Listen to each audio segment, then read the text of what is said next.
پتا کہ تو شیخ خاص ہے، سراسیمہ کرنا، ہراساں کرنا ہر سطح پر قابل مذمت ہے۔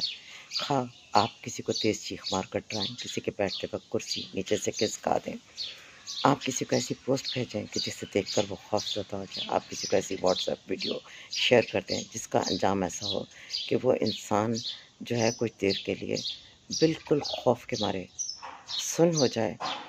آپ کسی بچی کو یا بچے کو ایسے گھوریں یا ایسے ڈرائیں یا اس کے ساتھ ایسی غلط حرکات کے مرتکب ہوں کہ اس بچے کا معصوم دل آپ سے خوف کھائے۔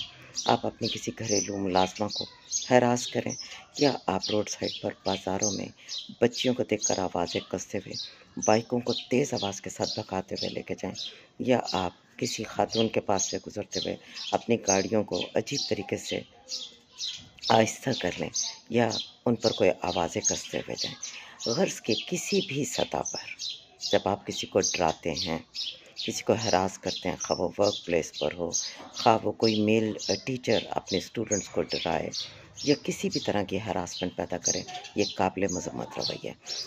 جب بھی آپ کے مزاج میں یہ چیزیں آتی ہیں تو اٹ مینس کہ آپ کا ماحول یا آپ کا براٹ اپ یا آپ کا سوچنے کا انداز مناسب نہیں تھا۔ جہاں جہاں اس حوالے سے کمیاں ہیں ان کو بلا تاخیر درست کیا جانا چاہیے۔ اگر آپ کسی ایسے غلط ماحول میں پیدا ہو گئے ہیں جہاں پر یہ سب گندے رویے آپ کے مزاج کا حصہ بن گئے تو بھی ایسی بات نہیں ہے۔ آپ دنیا میں دوسرے بہتر لوگوں کو دیکھیں، سیکھیں اور اپنی ان غلطیوں پر شرمندہ ہوں اور انہیں دوبارہ کرنے سے توبہ کیجیے۔ دوسروں کو ہراس کرنا آپ کی انتہائی کمزور اور بیمار شخصیت کی نشانی ہے۔